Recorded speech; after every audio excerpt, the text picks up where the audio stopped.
Dia, senhores! Professor Rodrigo, e hoje vamos falar sobre tabela periódica. Mas antes, é claro, vocês já sabem, se ainda não é inscrito, se inscreva em nosso canal, ative as notificações para você receber novidades dos nossos próximos vídeos.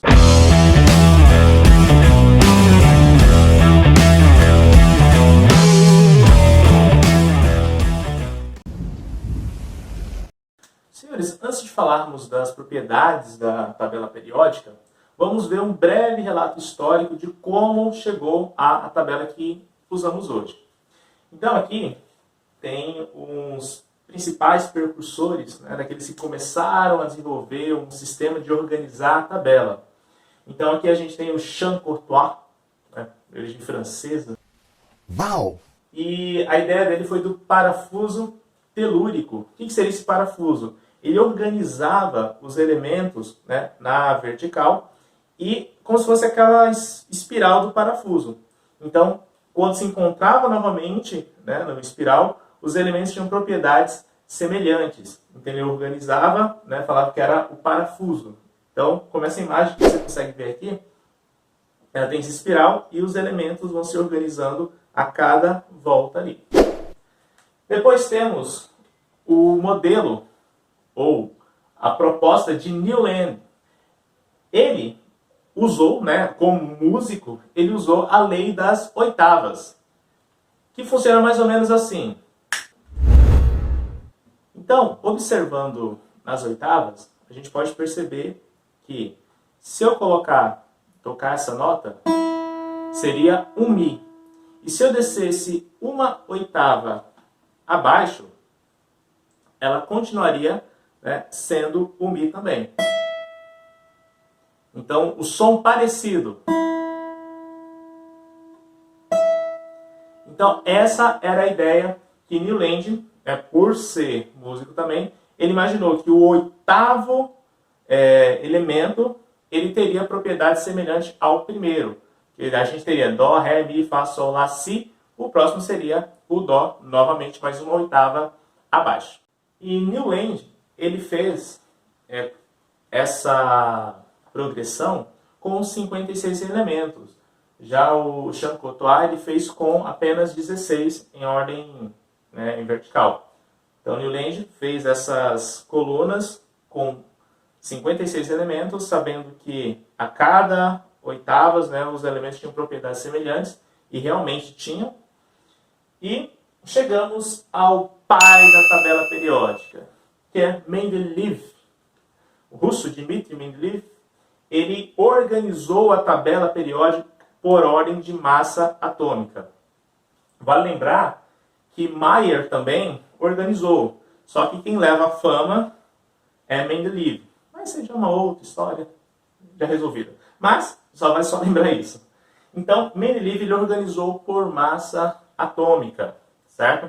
Então, ele, em um determinado sonho, ele organizando aquela ânsia de tentar organizar a tabela periódica, ele fez uma projeção, colocou todos os elementos existentes ali, que no caso eram 63 elementos, ele organizou, colocou o símbolo de cada um em uma carta, e aí ele começou, após acordar esse sonho, começou a organizar, e aí surgiu essa ordem ou essa sequência por ordem de massa. E por fim, a gente tem Moseley, que ele organizou a tabela periódica pelo que temos hoje, que é por número atômico. Então, Moseley ele organizou certinho. Isso foi importante, que depois dele não houve mais nenhum avanço em relação à organização da tabela periódica. Então ele sabia que teria esse espaço aí de 1 até 92 dos elementos. Lógico que ele não descobriu todos os elementos, de forma alguma ele só imaginou que organizando por ordem de prótons, de número atômico, ele teria uma sequência lógica, teria um período. Por isso, senhores, que chamamos de tabela periódica, porque ela segue um período, ela se repete, tem um período ali para que ela tenha suas propriedades. Então, tabela, que é uma tabela, e os períodos, que é a ordem, a organização dela. Beleza, senhores? E na tabela que conhecemos, ela tem várias organizações. Então, eu vou trazer aqui pelo menos as propriedades comuns da organização, e no próximo vídeo a gente vai falar sobre as propriedades periódicas, intra-raio, negatividade, tudo isso aí. Mas o que precisamos entender a respeito da tabela neste momento? Que a tabela ela é organizada por linhas e colunas. Dá para perceber? Linhas e colunas. Mas o que seriam essas linhas e o que seriam essas colunas? Senhores, essas linhas são o que chamamos de períodos. São as camadas do átomo. No nosso vídeo sobre números atômicos, sobre estrutura atômica, a gente tem essa parte falando sobre os períodos, sobre os níveis energéticos. E aqui seriam os níveis, lembra? De 1 a 7. Lá na distribuição também a gente consegue ver isso, de 1 a 7, justamente porque são as camadas que o átomo pode ter. Então, período 1, 2, 3, 4, 5, até o 7. E nas colunas, a gente tem as famílias. Lembrando que uma família ela é determinada pela quantidade que ela tem na camada de valência. E o que é camada de valência, senhores? É a última camada, a camada mais externa do átomo. Essa sim é a camada de valência, onde vai ocorrer as ligações por lá. Beleza? Então aqui a gente tem a família 1A. Lembrando que esse termo de família 1A, família B, não é tão usual, né? E o PAC, que é a que organiza todas essas normas referentes à química, ela determinou que seria por grupos. Então seria o grupo 1 até o grupo 18. Mas muitos ainda utilizam, e aqui eu trouxe para vocês, caso vocês se deparem com família 1A, 2A, vocês saberem que existem. Tá lá. Então, a família 1A representa a família dos metais alcalinos. A família 2A representa a família dos metais alcalinos terrosos. Essa parte aqui, em azul, representa o grupo B, que já não entra nessa parte das famílias, os nomes das famílias, já só serve para a família A, que são da família A aqui, esse nome de metais alcalinos terrosos. Aqui a gente no 3A ou 13, né, grupo 13, temos a família do boro. Depois, família 4 ou 14, família do carbono. Família 5A ou 15, família do nitrogênio. Família 6A ou 16, família do calcogênio. A palavra calcogênio ela significa formadores de minérios, certo? Justamente por conta dos óxidos, sulfetos, que temos aqui os elementos que pertencem a essa família.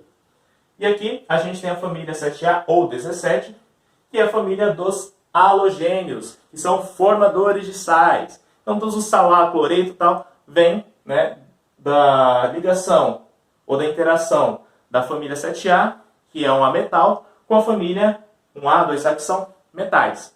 Então, acaba formando o sal. E aqui, na família 8A ou 18, a gente tem os gases nobres, senhores. Esses gases nobres recebem esse nome não à toa, porque realmente eles preferem não fazer ligação, estão ali. Mas isso é um conteúdo para uma outra aula sobre as ligações, como que a gente vai fazer, né, como que essas ligações ocorrem. Mas eu quero que vocês entendam, nesse momento, como funciona a estrutura da tabela periódica. Aqui abaixo, você pode pegar qualquer tabela, ela vai ter essas duas linhas aqui. O que são essas linhas? Por que elas estão separadas? São elementos diferentes? Não, senhores. Essas duas linhas estão aqui. São geralmente esses dois quadradinhos aqui, para não ficar uma tabela tão extensa. Organizou dessa forma para ficar mais bonitinho, mais organizado. Certo? Outro ponto importante a respeito da tabela periódica são esses grupos. Então a gente tem o grupo S, temos o grupo P, o grupo D e o grupo F. Lembra? S, P, D e F?